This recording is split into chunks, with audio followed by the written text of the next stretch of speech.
तो बच्चों आज का हमारा टॉपिक है हाइब्रिडाइजेशन। और हाइब्रिडाइजेशन जैसा कि आप जानते हो कि एटॉमिक ऑर्बिटल्स आपस में कंबाइन होकर हाइब्रिड ऑर्बिटल बनाते हैं जो कि स्ट्रक्चर डिसाइड करता है। अब सेंट्रल एटम जो है उसमें सेंट्रल एटम के जो अनपेयर्ड इलेक्ट्रॉन हैं वो आपस में इंटरमिक्स होके एक हाइब्रिड शेप बनाते हैं जिसकी वजह से एक मॉलिक्यूल का शेप और स्ट्रक्चर डिसाइड होता है। तो हाइब्रिडाइजेशन यहाँ पर मैं आपको बिल्कुल बेसिक से स्टार्ट करने वाला हूँ और वीडियो एंड तक देखिएगा, आपके हाइब्रिडाइजेशन के पूरे कॉन्सेप्ट बिल्कुल क्लियर हो जाएंगे। कैसे निकालना है, क्या होती है हाइब्रिडाइजेशन, कैसे शेप डिसाइड होता है, सिग्मा पाई बॉन्ड क्या है। ठीक है, तो क्वेश्चन नंबर 1 से हम स्टार्ट करते हैं। तो सबसे इंपॉर्टेंट बात है वैलेंस इलेक्ट्रॉन। देखो, एक एटम के आउटर मोस्ट ऑर्बिट में जितने इलेक्ट्रॉन होंगे उतने वो बॉन्ड बना सकता है और वही उसका शेप डिसाइड करेगा। तो सबसे पहले हमें ये निकालते आना चाहिए कि वैलेंस इलेक्ट्रॉन क्या है, कैसे निकालते हैं। What are valence electron? तो वैलेंस इलेक्ट्रॉन की हम बात करें, जैसे मैं बात करूं सोडियम की, सोडियम का एटॉमिक नंबर है 11, तो सोडियम का कॉन्फ़िगरेशन हो गया 281, तो सोडियम में वैलेंस इलेक्ट्रॉन 1 है। वैलेंस इलेक्ट्रॉन होते क्या हैं? Valence electron outer most orbit electron हैं जो कि बॉन्ड फॉर्मेशन में पार्टिसिपेट करेंगे। वहीं बात करूं ऑक्सीजन की, ऑक्सीजन का एटॉमिक नंबर 8, कॉन्फ़िगरेशन 2 एंड 6, तो ऑक्सीजन के आउटर मोस्ट में कितने? 6 इलेक्ट्रॉन। तो इस तरीके से वैलेंस इलेक्ट्रॉन निकलेंगे। अब जैसे मैं बात करूं कार्बन की, तो कार्बन का एटॉमिक नंबर 6, कॉन्फ़िगरेशन हो जाएगा 2 एंड 4, तो कार्बन के आउटर मोस्ट में कितने? 4 इलेक्ट्रॉन, तो ये होगा इसके वैलेंस इलेक्ट्रॉन। तो कार्बन के आउटर मोस्ट में 4 इलेक्ट्रॉन है, इसलिए कार्बन क्या बना सकता है? 4 बॉन्ड बना सकता है, टेट्रावैलेंट है। तो वैलेंस इलेक्ट्रॉन ये डिसाइड करते हैं कि सेंट्रल एटम कितने बॉन्ड बनाएगा। How many valence electron are present in xenon? ये बहुत इंपॉर्टेंट है। क्यों? क्योंकि जब हम मॉलिक्यूल बनाएंगे तो ज़ेनॉन एक ऐसी इनर्ट गैस है, ज़ेनॉन एक ऐसी मात्र इनर्ट गैस है जो ऑक्सीजन और फ्लोरीन के साथ कंपाउंड बनाएगी और स्ट्रक्चर बनाएगी। स्ट्रक्चर बनाएगी तो स्ट्रक्चर की हाइब्रिडाइजेशन होगी, शेप होगा। तो ज़ेनॉन, अब आप देखो, helium, neon, argon, krypton, xenon, ये इनर्ट गैस के ग्रुप में है। तो अगर हम बात करें नियॉन की, तो नियॉन का एटॉमिक नंबर 10, कॉन्फ़िगरेशन हो जाएगा 28। आर्गन का क्या हो जाएगा? 18, तो ये हो जाएगा 288। तो आउटर मोस्ट ऑर्बिट में आर्गन के कितने? 8 इलेक्ट्रॉन। तो जितने आर्गन के हैं उतने ही ज़ेनॉन के इलेक्ट्रॉन होंगे, 8 इलेक्ट्रॉन। यही बॉन्ड फॉर्मेशन में पार्टिसिपेट करेंगे। एसएन, एसएन कौन से ग्रुप का है? एसएन कार्बन वाले ग्रुप का है। कहें सीता जी सुनो प्रभु, एसएन। तो कार्बन के आउटर मोस्ट में कितने? 4 हैं, वैसे ही एसएन के आउटर मोस्ट में 4 इलेक्ट्रॉन है। Iodine, iodine, fluorine, chlorine, bromine, iodine, fluorine के आउटर मोस्ट में कितने? 5, 5 नहीं 7 हैं। फ्लोरीन, फ्लोरीन का एटॉमिक नंबर 9, ये हो जाएगा 2 एंड 7, तो फ्लोरीन के आउटर मोस्ट में 7 इलेक्ट्रॉन, वैसे ही आयोडीन के आउटर मोस्ट में 7 इलेक्ट्रॉन। तो सबसे पहली चीज़ जो हमें समझनी है वो है वैलेंस इलेक्ट्रॉन। अगर वैलेंस इलेक्ट्रॉन निकालते आएंगे तभी आप सिग्मा पाई बॉन्ड निकाल पाओगे और उसी के बेसिस पे हाइब्रिडाइजेशन डिसाइड होगी। What is the importance of valence electron in central atom of a molecule? अरे भाई, सेंट्रल एटम में जितने वैलेंस इलेक्ट्रॉन होंगे उतना बॉन्ड फॉर्मेशन होगा और वो ही स्ट्रक्चर को डिसाइड करेगा। अब जैसे मैं बात करूं, कार्बन के वैलेंस इलेक्ट्रॉन 4 हैं, तो कार्बन टेट्रावैलेंट है, कार्बन 4 बॉन्ड बनाएगा। ऑक्सीजन, ऑक्सीजन में वैलेंस इलेक्ट्रॉन 6 है, लेकिन ऑक्सीजन O2 की फॉर्म में एग्जिस्ट करता है और O2 की फॉर्म में एग्जिस्ट करके ये अपना ऑक्टेट रूल फॉलो करता है। अच्छा, ऑक्टेट रूल क्या होता है कि एक एलिमेंट 8 इलेक्ट्रॉन रख सकता है, ये था ऑक्टेट रूल। लेकिन octet rule carbon, nitrogen, oxygen, fluorine ये ही फॉलो करते हैं। क्यों? क्योंकि इनके पास 2d ऑर्बिटल नहीं होता, ये एक्सपांड नहीं कर सकते, एक्स्ट्रा बॉन्ड नहीं बना सकते। तो कहीं ना कहीं 8 इलेक्ट्रॉन वाला रूप यहाँ तक सीमित रह गया है, कार्बन, नाइट्रोजन, ऑक्सीजन, फ्लोरीन तक। अभी आगे क्वेश्चन की फॉर्म में आएगा, फिर डिस्कस कर लेंगे। तो यहाँ पर देखो, जो सेंट्रल एटम है, सेंट्रल एटम के पास जो वैलेंस इलेक्ट्रॉन है वही नंबर ऑफ बॉन्ड डिसाइड करेंगे, एक मॉलिक्यूल का स्ट्रक्चर डिसाइड करेंगे। What is ground state and excited state of carbon? Carbon का एटॉमिक नंबर 6 है और इसका कॉन्फ़िगरेशन है 1s2 2s2 2p2।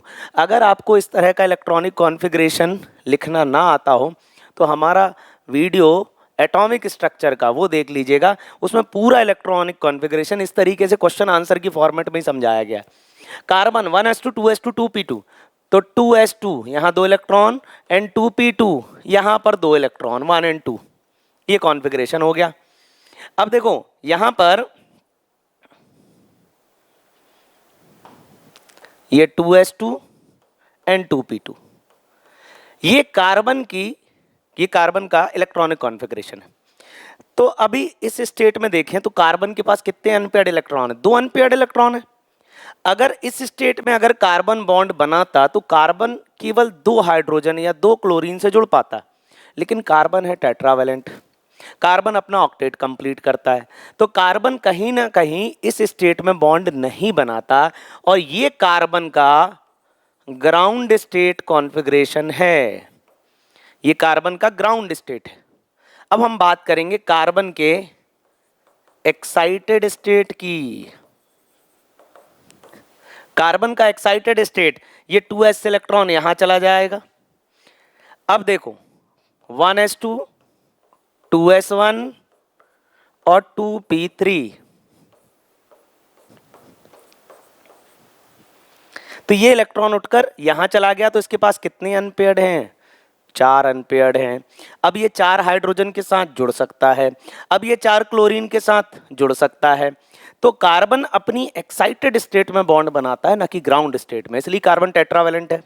CH4 CCl4 ये बन जाते हैं। अब जैसे CH4 बनाना है तो 4 हाइड्रोजन यहाँ लग जाएंगे, अपना अपना इलेक्ट्रॉन ये हाइड्रोजन लाके यहाँ रख देंगे, ये CH4 हो जाएगा, टेट्राहेड्रल। ठीक है, तो ये हो गई ग्राउंड स्टेट, ये हो गई एक्साइटेड स्टेट।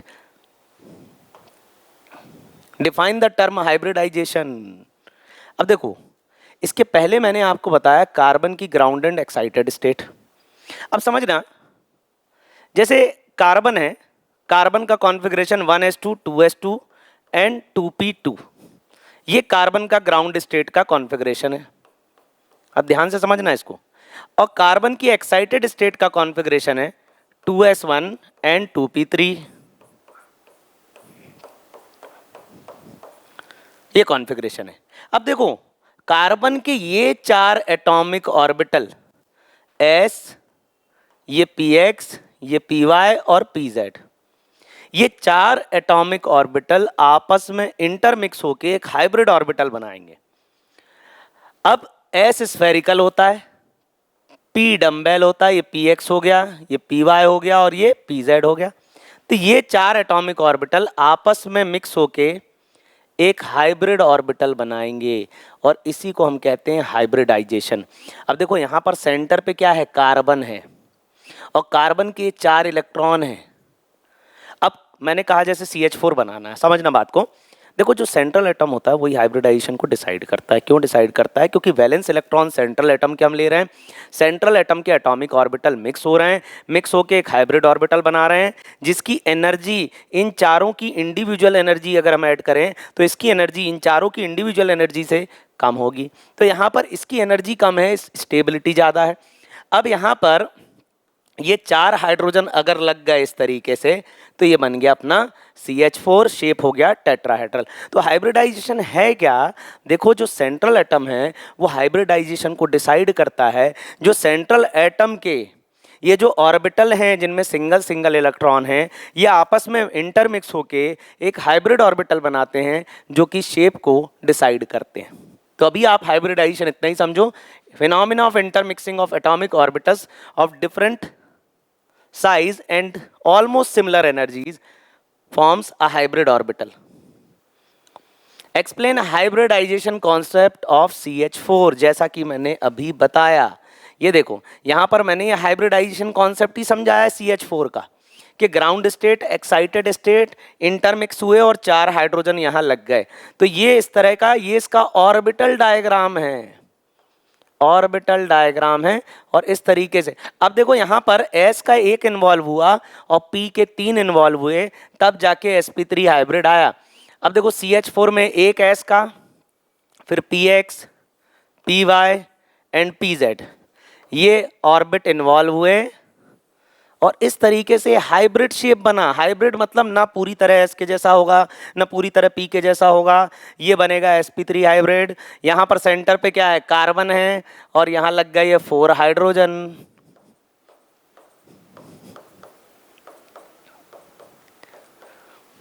तो ये कहलाया हाइब्रिडाइजेशन, और ये मीथेन का हाइब्रिडाइजेशन है, और जो शेप है ये शेप कहलाएगा टेट्राहेड्रल।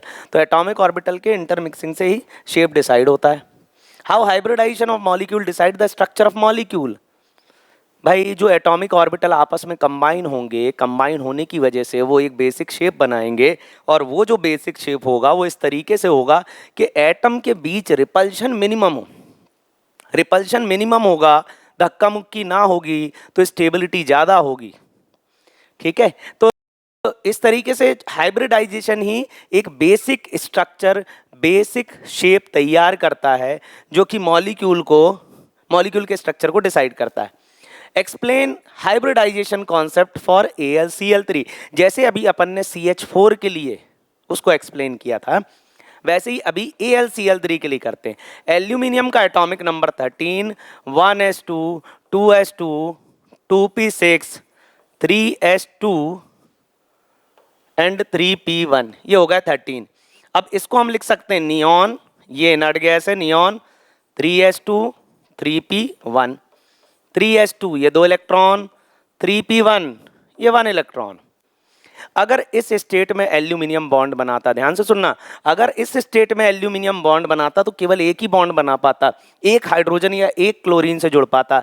लेकिन एल्यूमिनियम इस स्टेट में बॉन्ड नहीं बनाता, अपनी एक्साइटेड स्टेट में बनाता है। तो एल्यूमिनियम की एक्साइटेड स्टेट है नियॉन 3s1, 3p2, 3s1 ये हो गया और 3p2 ये हो गया। तो एल्यूमिनियम के पास कितने अनपेयर्ड हो गए, 3। अब देखो इसमें एक s ऑर्बिटल, एक px ऑर्बिटल और एक py ऑर्बिटल, ध्यान से सुनना इसको। एक s ऑर्बिटल, अब इनको इंटरमिक्स करके मैं हाइब्रिड ऑर्बिटल बनाऊंगा। तो जैसे एक s है, px, py, और इसको मिक्स करके एक हाइब्रिड ऑर्बिटल बना। हाइब्रिड ऑर्बिटल है sp3, सॉरी sp2। ये px, ये py, s px py क्या बना, sp2। sp2 मतलब ट्रायगोनल प्लेनर। अब इसमें 3 क्लोरीन लगाने हमें। देखो मैं इसको एटॉमिक ऑर्बिटल के थ्रू समझा रहा हूँ। अब देखो कितने ऑर्बिटल इंटरमिक्स हुए, 3, हाइब्रिडाइजेशन sp2।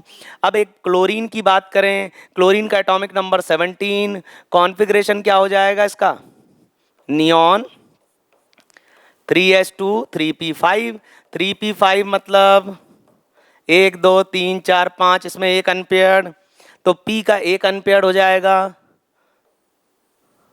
ये क्लोरीन ये है, ये क्लोरीन ये है, ये क्लोरीन ये है, तो यहाँ 2 इलेक्ट्रॉन, यहाँ 2 इलेक्ट्रॉन, यहाँ 2 इलेक्ट्रॉन, तो ये AlCl3 हो जाएगा। तो यहाँ पर ये जो Cl है इसका शेप मैंने डम्बल बनाया। क्यों बनाया, क्योंकि जो p वाला अनपेयर्ड इलेक्ट्रॉन है ना क्लोरीन में, वो यहाँ पर ओवरलैप हो रहा है। तो क्लोरीन के केस में डम्बल बनाऊंगा, वहीं हाइड्रोजन में 1s1 होता है तो उस केस में स्फेरिकल बनाऊंगा। s का स्फेरिकल है। अब देखो BeCl2 के लिए निकालना, बेरिलियम का एटॉमिक नंबर 4, कॉन्फ़िगरेशन हो जाएगा 1s2, 2s2। अब देखो इस स्टेट में ये कोई बॉन्ड नहीं बनाएगा, तो बेरिलियम की एक्साइटेड स्टेट लिखते हैं, 2p खाली पड़ा है, इलेक्ट्रॉन यहाँ ट्रांसफर कर दो, 1s2, 2s1, 2p1, यहाँ पर एक अनपेयर्ड और यहाँ पर एक अनपेयर्ड, और ये s है, s का मतलब स्फेरिकल, ये p है, ये px है, इन दोनों को इंटरमिक्स करो, sp हाइब्रिड बन जाएगा। ये sp ऐसे ही बनेगा, ये लीनियर है।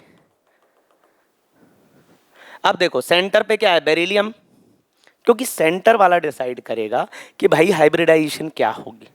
तो बेरिलियम सेंटर पे है, उसने बोल दिया लीनियर बनाऊंगा मैं स्ट्रक्चर। अब 2 क्लोरीन, आप एक क्लोरीन यहाँ, एक क्लोरीन यहाँ आके जुड़ जाएगा, BeCl2। अच्छा ये शेप लीनियर ही क्यों बना, समझना बात को। Beryllium, chlorine and chlorine, chlorine के आउटर मोस्ट में 7 इलेक्ट्रॉन होते हैं, तो ये 6 हो गए, ये 7वां, इससे बॉन्ड बना लिया। अब देखो इस क्लोरीन को इस क्लोरीन को अगर मैं यहाँ लेके आऊँ, मैं इसको यहाँ से पकड़ के यहाँ खींचने की कोशिश करूँगा, तो ये क्लोरीन और ये क्लोरीन के जो लोन पेयर हैं एक दूसरे को रिपेल करेंगे, जिसकी वजह से स्टेबिलिटी इशू आने लगेगा। मैं क्लोरीन को यहाँ ला के अगर छोड़ूंगा तो क्लोरीन फुर दूर चला जाएगा। तो कहीं ना कहीं देखो, हाइब्रिडाइजेशन का एक कॉन्सेप्ट ये भी है कि आपको रिपल्शन को मिनिमम करना है, मॉलिक्यूल स्टेबल रहे। अगर आपस में रिपल्शन नहीं होगा तभी स्टेबिलिटी ज़्यादा होगी, तभी ये दो क्लोरीन हैं एक दूसरे से इतनी दूरी बना लेते हैं ताकि इनमें रिपल्शन मिनिमम हो, स्टेबिलिटी मैक्सिमम हो। What are the different type of hybridisation? देखो अभी तक मैंने आपको कौन कौन सी बता दी। मैंने बताया sp3, sp2, एक होती है sp, फिर एक होती है sp3d और एक होती है sp3d2, फिर sp3d3। एक और आप पढ़ोगे कोऑर्डिनेशन कंपाउंड में dsp2। dsp2 का शेप होता है square planar. Square planar, square planar ऐसा शेप होता है जैसे कुछ कंपाउंड है PtCl4-2, स्क्वायर प्लेनर शेप होता है। ठीक है, वैसे ही HCF4 का भी स्क्वायर प्लेनर शेप होता है, HCF4। अब sp3, sp का लीनियर होता है, sp2 trigonal planar, trigonal planar, ये दोनों शेप एक प्लेन में बनाए जा सकते हैं। इसके बाद आता है sp3। sp3 में 3 शेप हैं, टेट्राहेड्रल, फिर पिरामिडल जो कि अमोनिया का होता है, टेट्राहेड्रल CH4 का होता है, मीथेन का होता है, वहीं वाटर का होता है बेंट। और sp3d का शेप होता है ट्रायगोनल बाइपिरामिडल, वहीं sp3d2 का होता है ऑक्टाहेड्रल। जनरल शेप बता रहा हूँ, कहीं कहीं कुछ चेंजेस भी आएंगे। sp3d3 का होता है पेंटागोनल बाइपिरामिडल। तो ये सारे शेप हैं, ये अलग अलग टाइप की हाइब्रिडाइजेशन है, अलग अलग टाइप के एटॉमिक ऑर्बिटल इंटरमिक्स होकर एक हाइब्रिड ऑर्बिटल बना रहे हैं। Explain the hybridisation of PCl5, बहुत इंपॉर्टेंट सवाल है PCl5 की हाइब्रिडाइजेशन। चलो P15 1s22 P6 10 इलेक्ट्रॉन हो गए, 3s2 3p3 हो गए 15, 3s2 ये 2 इलेक्ट्रॉन, 3p3 ये 3 इलेक्ट्रॉन। अगर फास्फोरस इस स्टेट में बॉन्ड बनाता है, ये फास्फोरस की क्या है, ग्राउंड स्टेट है। अगर इस स्टेट में फास्फोरस बॉन्ड बनाता तो 3 ही बॉन्ड बना पाता, वो PS3 बना पाता, वो PCl3 बना पाता।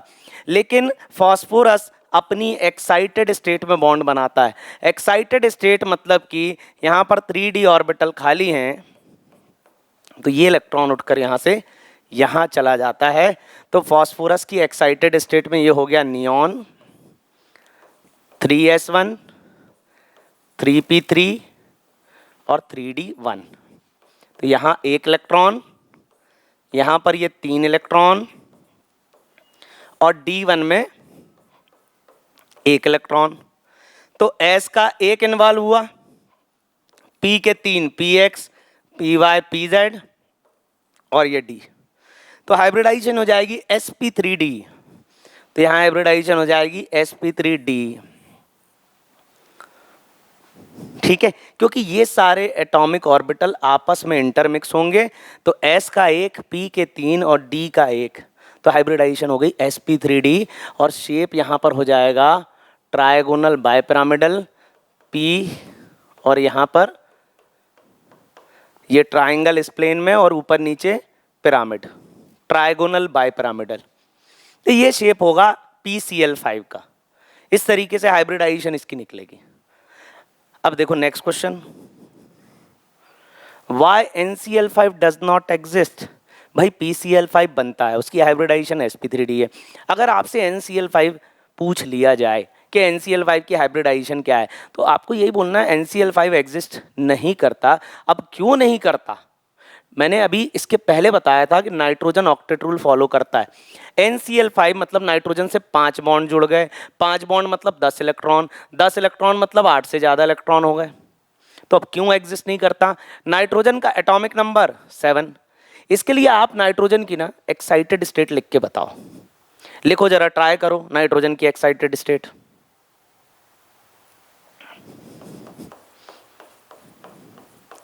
देखो ये है नाइट्रोजन की ग्राउंड स्टेट, ये है इसकी ग्राउंड स्टेट। अब हम बोले नाइट्रोजन नाइट्रोजन अगर इस स्टेट में बॉन्ड बनाएगा 3 हाइड्रोजन से जुड़ जाएगा, NH3 बन जाएगा, NCl3 बन जाएगा, 3 अनपेयर्ड इलेक्ट्रॉन है। ये देखो 3 हाइड्रोजन से जुड़ जाएंगे, अपना अपना इलेक्ट्रॉन यहाँ ला के यहाँ रख लेंगे, तो NH3 बन जाएगा, बिल्कुल सही बात है। NCl3 बन जाएगा। लेकिन जब बात आती है NCl5 की, तो हमें इसकी एक्साइटेड स्टेट बनानी पड़ेगी और एक्साइटेशन होगा 2D तक, तो 2D होता ही नहीं है, तो एक्साइटेशन होना ही नहीं है। देखो ये जो एक्साइटेड स्टेट बनती है ना, ये सेम ऑर्बिट में होता है, ऐसा नहीं कि 2s से 3s चला जाएगा, 2s से 2p जा सकता है, 2p से 2d नहीं जा सकता क्योंकि 2d होता ही नहीं है। जैसे 3s से 3p जा सकता है, 3p से 3d जा सकता है, लेकिन ऐसा नहीं होगा कि 3d से 4s चला जाए, ठीक है। एक्साइटेशन मतलब सेम ऑर्बिट में होगा। तो यहाँ पर ये नाइट्रोजन की एक्साइटेड स्टेट पॉसिबल नहीं है क्योंकि नाइट्रोजन में 2d ऑर्बिटल नहीं है। तो आपको आंसर में यही लिखना है 2d subshell in nitrogen is absent. तो इस वजह से यहां पर NCl5 एग्जिस्ट नहीं करता। What is octet rule?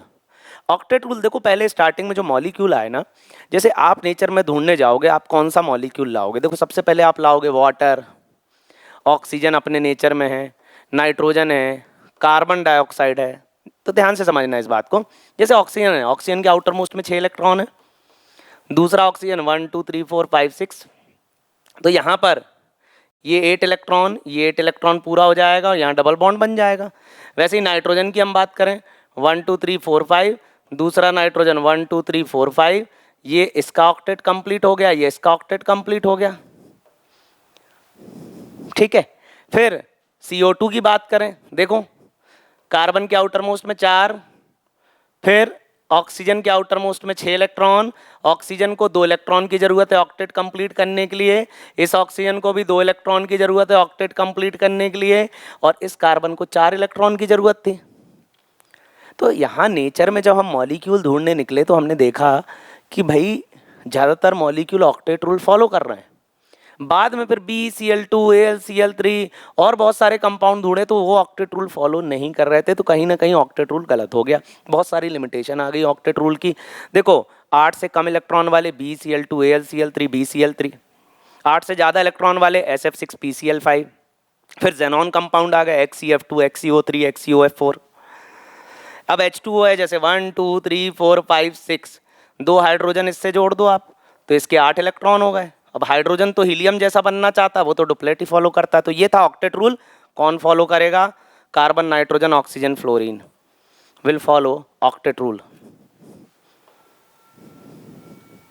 What is the limitation of octet rule? तो मैंने बता दिया भाई, BCl2 AlCl3 इनका ऑक्टेट इनकम्प्लीट है, इनकम्प्लीट ऑक्टेट।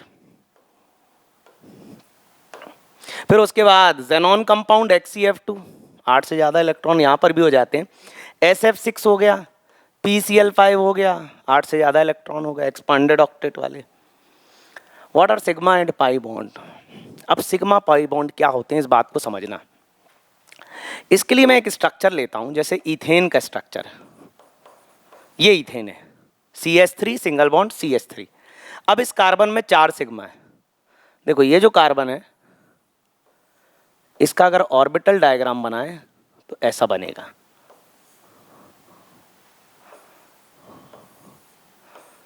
ये इथेन का ऑर्बिटल डायग्राम है। ये sp3 हाइब्रिड है, टेट्राहेड्रल शेप है इस टाइप से, और वो भी sp3 हाइब्रिड है। अब इनके बीच बनने वाला पहला बॉन्ड सिग्मा है। अब 3 हाइड्रोजन इससे लग जाएंगे, 1 2 एंड 3। फिर इससे 3 हाइड्रोजन लग जाएंगे,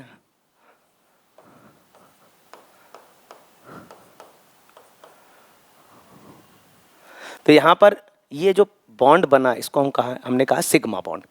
देखो सिग्मा बॉन्ड बनता है एक्सियल ओवरलैपिंग से। अब सिग्मा बॉन्ड कैसे कैसे बनता है? देखो यहाँ पर sp ओवरलैपिंग से सिग्मा बन रहा है, यहाँ पर ये px ओवरलैपिंग से भी सिग्मा बनेगा, तो sp ओवरलैपिंग ss ओवरलैपिंग से भी सिग्मा बनेगा। जैसे हाइड्रोजन के केस की हम बात करें तो हाइड्रोजन में क्या है, हाइड्रोजन का 1s1, दूसरे हाइड्रोजन का 1s1, दोनों का 1s1, और 1s1, तो दोनों आपस में इंटरमिक्स हो गए, तो ये बन गया सिग्मा, ये सिग्मा बॉन्ड हो गया। तो SS ओवरलैपिंग से बनेगा, फिर SP ओवरलैपिंग से बनेगा, फिर PX ओवरलैपिंग से बनेगा। ये 3 तरह की ओवरलैपिंग से सिग्मा बॉन्ड बनेगा। अच्छा, अब हम बात करते हैं पाई बॉन्ड की। पाई बॉन्ड कैसे बनेगा? अब पाई बॉन्ड का जो स्ट्रक्चर है, पाई बॉन्ड बनेगा इस तरह की ओवरलैपिंग से। ये कहलाती एक्सियल ओवरलैपिंग और ये कहलाती इक्वेटोरियल ओवरलैपिंग। तो अब देखो, दो एटम के बीच एक ही सिग्मा बॉन्ड बन सकता है। अब समझना, अब जैसे कार्बन की बात है, तो कार्बन में ये PX है, तो अगर इस तरीके से ओवरलैप हुआ तो सिग्मा बॉन्ड, इस तरीके से ओवरलैप होगा तो बहुत कम ओवरलैपिंग होगी, इसलिए इस तरीके से जब ओवरलैप होगा तो उसको हम बोलेंगे इक्वेटोरियल ओवरलैपिंग, और इसमें ओवरलैपिंग एरिया बहुत कम होगा, और इस केस में पाई बॉन्ड बनेगा और ये पाई बॉन्ड वीक होगा। वहीं सिग्मा बॉन्ड स्ट्रांग होगा क्योंकि इसमें ओवरलैपिंग ज़्यादा होगी, ओवरलैपिंग एरिया ज़्यादा होगा। दो एटम के बीच एक सिग्मा बनेगा PX, और फिर PY पाई बनेगा, और फिर ये जो PZ है ये पाई बनेगा। 3 एक्सेस है, X Y Z, तो PX सिग्मा, PY पाई और PZ पाई। आगे बढ़ते हैं। Why pi bond do not decide the structure of a molecule? बहुत इंपॉर्टेंट। देखो क्या होता है, दो एटम के बीच बनने वाला पहला बॉन्ड सिग्मा होता है, दूसरे तीसरे पाई होते हैं। अब देखो, ऐसा नहीं हो सकता कि पाई बन जाए सिग्मा ना बने, नहीं, पहले सिग्मा ही बनेगा फिर पाई बनेगा। तो देखो, पाई जो है वो हमेशा सिग्मा के सपोर्ट में आएगा। जहां सिग्मा होगा वहां पाई होगा, जहां सिग्मा होगा वहां पाई होगा। तो पाई स्ट्रक्चर को मजबूती देगा, स्टेबिलिटी देगा, लेकिन स्ट्रक्चर डिसाइड नहीं करेगा। डिसाइड करने वाला है सिग्मा और पाई उसका सपोर्ट करेगा। तो जब भी हम हाइब्रिडाइजेशन निकालेंगे, शेप निकालेंगे, तो हम पाई को कैलकुलेट नहीं करेंगे, हम सिग्मा लोन पेयर के बेसिस पर शेप बता देंगे कि शेप क्या है। Draw orbital diagram of ethane. ये मैंने अभी बना दिया आपको, ऑर्बिटल डायग्राम ऑफ इथेन। ये कार्बन,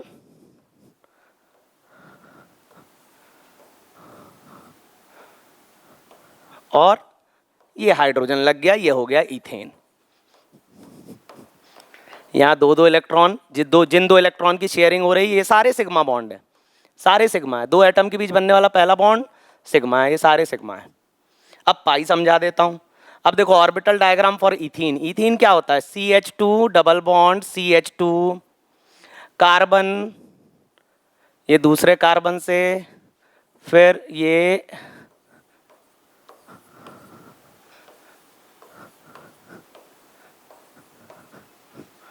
तो ये देखो, ये सिग्मा, ये सिग्मा, ये सिग्मा, ये सिग्मा और ये सिग्मा। ठीक है, ये सिग्मा बॉन्ड बना, ये सिग्मा, ये सारे सिग्मा। तो हमने ये जितने भी सिग्मा थे ना, ये बना दिए। अब बताते हैं पाई। पाई इस तरीके से बनेगा, और पाई सिलेंड्रिकल बॉन्ड होता है, मतलब ये ऊपर भी ओवरलैप होता है, नीचे भी। देखो इस तरीके से, इस तरीके से ओवरलैपिंग होती है। अब ये ओवरलैपिंग बहुत कम होती है और यहाँ शो नहीं कर सकते, नहीं तो ये कैसे शो करेंगे ये वाला बॉन्ड। ठीक है, तो ये पूरा ओवरलैपिंग से ये पाई बनता है, ये पहला पाई। तो PY मिलकर क्या बनाएंगे? पाई। वहीं PX मिलकर क्या बनाएंगे? सिग्मा। एक लास्ट क्वेश्चन और, इथाइन। इथाइन होता है CH ट्रिपल बॉन्ड CH, यहाँ पर ये कार्बन है, सबसे पहले पहला सिग्मा बॉन्ड बना दो एक्सियल ओवरलैपिंग से। फिर दो हाइड्रोजन लगाने हैं, वो भी लगा दो। ये देखो, ये दो हाइड्रोजन लग गए और ये बन गया सिग्मा। फिर बात करते हैं पाई की। ये PY आपस में ओवरलैप हो गए, पाई बन गया। ये PZ आपस में ओवरलैप होगा, ये पाई बन गया। तो ये इसमें एक सिग्मा है, दो पाई हैं, यहाँ पर ये दो सिग्मा है। ठीक है, तो ये अपना हो गया ऑर्बिटल डायग्राम ऑफ इथाइन, और इसमें हाइब्रिडाइजेशन के बेसिक क्वेश्चन के साथ हमने पूरा हाइब्रिडाइजेशन यहाँ कवर कर लिया है।